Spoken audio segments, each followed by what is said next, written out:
All day I have wanted to get back to this watercolor that I started a couple of nights ago. I was teaching a paint-along, and recently I was in Tavel, France.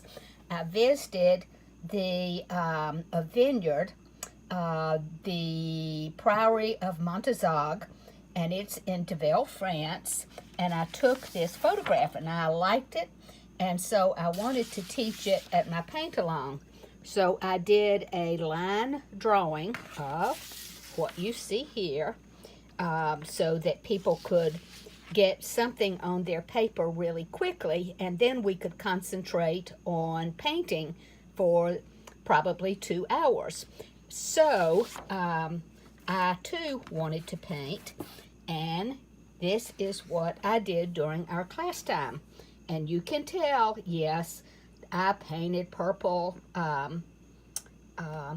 vines. So, and obviously they're not purple here, but you know, artists just have these weird things in their heads, and I wanted purple. So, I have laid purple in. I'm going to now work on this tree overhanging and these frontal growths here, vines and grasses and stuff. And I've been thinking the last hour as I looked forward to finishing up washing the dishes and getting back to the studio. I think I'm going to put pink in the for the ground. I think that would be exciting, and so that's what I'm going to do. So I'll get back to you in a few minutes.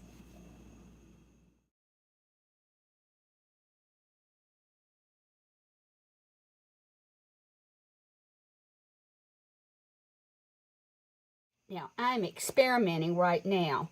I want to create the feel of the blue sky close to the landmass and then some clouds.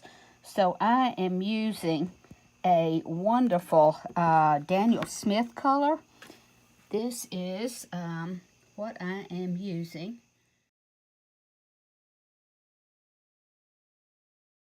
The water and paint have dried now, and I am really happy with the way that has turned out.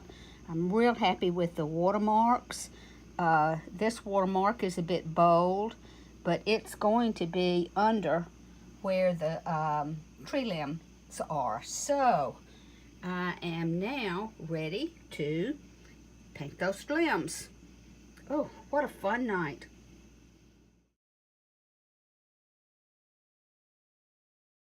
Okay, I have just done something crazy. I've always loved this color. It's a Holbein color called Opera. It's gouache. Gouache, of course, is opaque watercolor.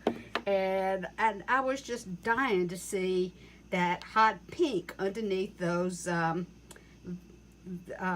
vines, the grapevines. So now I think I need to add some shadows underneath to kind of tone down that hot pink. This is going to be an interesting experiment. We'll see if it works out.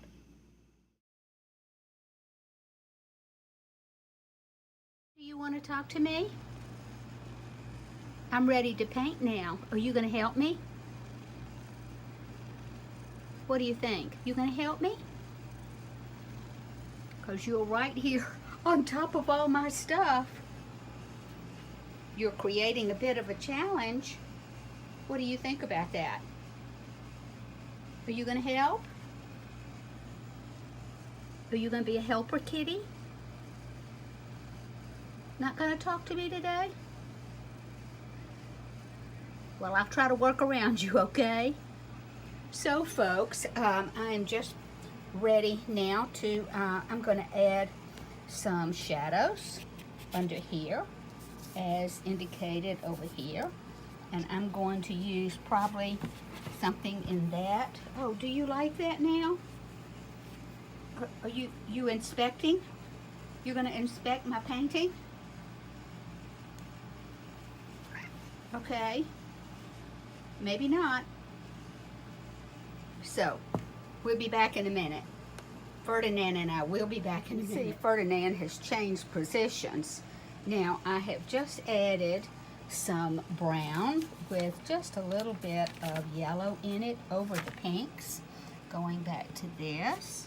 So I am pretty happy with the way that anchors the vines and lays over the pink.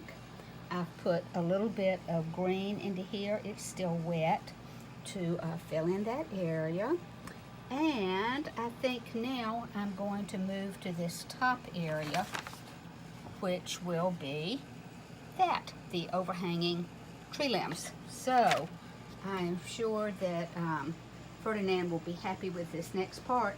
And today I'm using a brush that I have had for more than 50 years. You can see in the back it had a hard life. I had to give it a new coat of paint. I had bought it in, I went to Florida State University from 64 to 68, and I bought this probably the second year I was there, and it's a Kolinsky Sable. Have no idea who it's by now because I had to, again, cover it up. It had kind of a hard life, but this is 2018, so you can tell that if you take care of your brush, you can have it for a long, long time. It is not a wasted investment to buy a good brush. Be back in a jiff. I'm thinking that maybe I need to label this painting, name it Sleeping Cat instead of whatever else I'm going to name it. While we're talking about brushes, the other brush I'm using today is one that was my mother's. And she would be right at 100 if she were here today. So you can see I put some lacquer on top of this so that I could save the little bit of writing that was left. But anyway, it's a size 8 Kolinsky Sable. So now I am ready to, with Ferdinand's help, do this lower foliage. So we'll see how that goes.